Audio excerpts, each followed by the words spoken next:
তাদের কোন রকম অবকাশও দেয়া হবে না। তোমাদের মাবুদ হচ্ছেন একজন, তিনি ছাড়া দ্বিতীয় কোনো মাবুদ নেই। তিনি দয়ালু, তিনি মেহেরবান। নিঃসন্দেহে আসমান জমিনের সৃষ্টির মাঝে, রাত দিনের এই আবর্তনের মাঝে, মহাসাগরে ভাসমান জাহাজসমূহে যা মানুষের জন্য কল্যাণকর দ্রব্য সামগ্রী নিয়ে ঘুরে বেড়ায়, এর সব কয়টিতে আল্লাহ তাআলার নিদর্শন মজুদ রয়েছে। আরো আছে আল্লাহ তাআলা আকাশ থেকে বৃষ্টি আকারে যা কিছু নাজিল করেন সেই বৃষ্টির পানির মাঝে।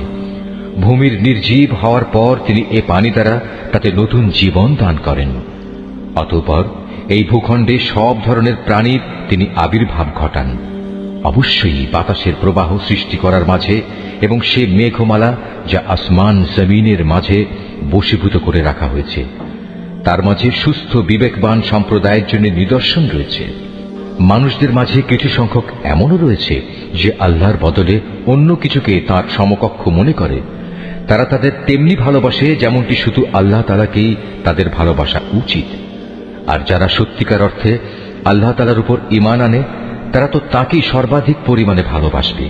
যারা আল্লাহর আনুগত্য না করে বাড়াবাড়ি করছে, তারা যদি আযাব স্বচক্ষে দেখতে পেত, তাহলে এরা বুঝতে পারত আসমান জমিনের সমুদয় শক্তি একমাত্র আল্লাহর জন্যই।